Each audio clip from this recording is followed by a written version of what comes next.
path was not clear, they began to pass a manifesto to recall Mayor Moses. Mayor Moses had enough sense to not try to fight the whole crowd. But he said, I'm going to contact God. Y'all know the story when he contacted God. God told him, I'm going to turn your mission impossible to mission Himpossible. Y'all don't know when to shout.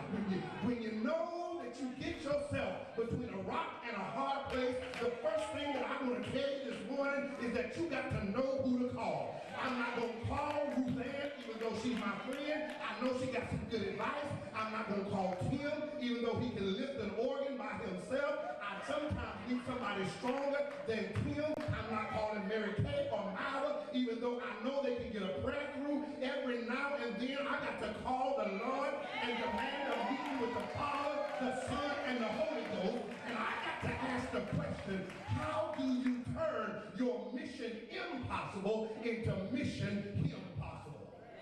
That's the question. That's the question. I heard somebody ask that. I heard somebody ask that. Brethren, how do you transform your mission impossible into mission Himpossible? Right here in the text. It's right here in the text. Watch this. I'm going to give you 3 things and I'm going to let you go. Number 1, if you want to turn your mission impossible into mission Himpossible, the first thing you have to do, this text is clear, it says you have to make sure that you have orders from headquarters. It's in the text. You have to make sure that you have orders from headquarters. All right. Let me see if I can break this thing down. You cannot get the full understanding of this story just by reading Exodus, the 14th chapter. What you have to do in order to get the full meaning of the story is turn back to Exodus 6. And I'm about to make you shout on just 1 or 2 things. Watch this.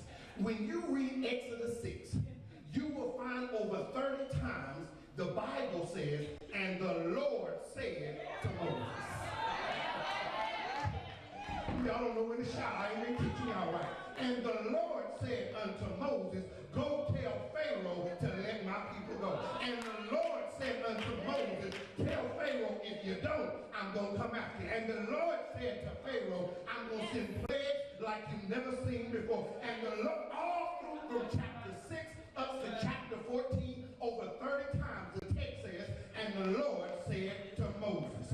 What it's basically saying is if you want to transform your impossible to Himpossible, you got to make sure it's the Lord who's telling you what to do.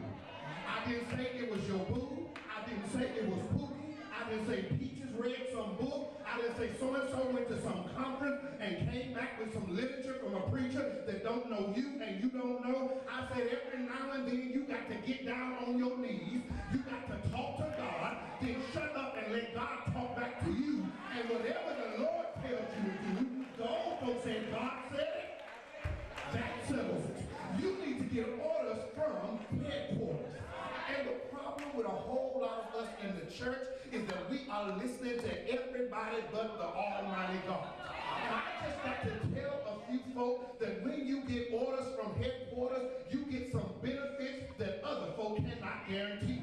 When you get orders from headquarters, you get an insurance policy that has some stuff that's not in fine print, and I got to read it to you this morning. When you get orders from headquarters, you get a God on your side that is omnipotent. Oh, that's some good stuff right there. If y'all don't shout on this, I'm going to shout on it myself. When your orders come from God, you get a God on your side that is omnipotent. I know that's not the way you say it. Y'all say omnipotent because y'all got a little education. But when I break the word down, it says omnipotent, which means he's all powerful, which means that there's no army that can come up against you, that if you got God on your side, no weapon formed against you shall prosper. If God is on your side, no matter who comes up against you, you cannot fail because God is all powerful. If that don't make you shout, I read something else on the policy. The policy says that he is omniscient, which means he's all-knowing, which means if Satan is around the corner trying to ambush you, God will say, don't go that way.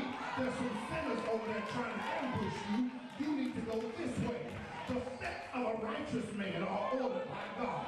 If you got an omniscient God on your side, God will tell you what to continue and he'll tell you what to cancel. If you got an omniscient God on your side, God will tell you which way to go and which way to come from. You need to understand your insurance policy says that you have an omniscient God on your side. But if that don't make you shout, you have an omnipresent God on your side, which means he'll never leave you nor forsake you. Which means if you make your bed in hell, God is there. If you take up on the wings of a dove and fly to the uttermost parts of the world, God is there.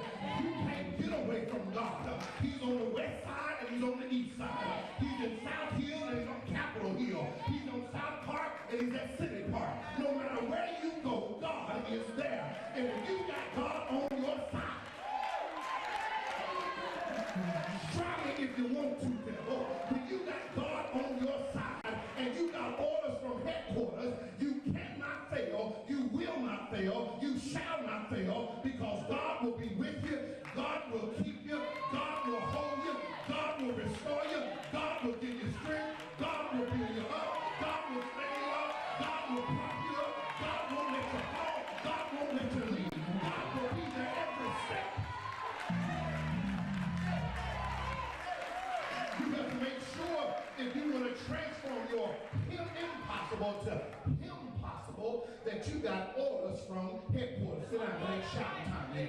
Y'all making me work hard and I'm sweating in my suit. I'm not liking this, y'all making me work too hard. Number two. If you want to transform your impossible to Himpossible, number two, you got to get rid of your Goshen mentality. Yeah. You got to get rid of your Goshen mentality. Preachers, look at me. Look at Pastor. I knew they weren't going to say amen. This is all in the script. I knew, Dante, they weren't going to say amen, but I said that. You got to get rid of your Goshen mentality. And the reason was that you didn't say amen because I was watching you. Because somebody is saying, what in the world is Goshen? See, I'm glad I taught you something. Don't you shout on what you don't know. Don't you say amen, because amen means it is so. So if you don't know it's so, don't you say a word. But let Reverend teach you. Okay, let Reverend teach you. Let me make it do what it do, baby. All right, let me make it do what it do. Watch this. Many of you who've heard this story over and over and over again have always thought in your mind that when Pharaoh said, let them leave Egypt, that the people were living in high-rise condos downtown. Huh? I bet none of you ever thunk. I just coined another word. You never thought, where in the world were the Israelites staying? Theologians say that there were 2 to 3 million that walked out of Egypt. There ain't enough apartments. Lost. For 2 to 3 million folk that don't belong. These are not Egyptians. These are Israelites who have been brought back to Egypt in captivity. Where did they settle? Where did they live? Goshen. Goshen was the projects. Somebody got it. I heard somebody. Goshen was the hood. Goshen was a section of Egypt that they allowed the Israelites to live in. I'm trying to help about 13 folks. Because you might have a Goshen mentality. Because you've been in the hood and you've been in the project and you've been into this place that the Egyptians say you can live in. You can't live on this side of the track. You can live on the other side of the track. And don't you try to buy a house in this side over here, because this side ain't for you. You need to stay in Goshen.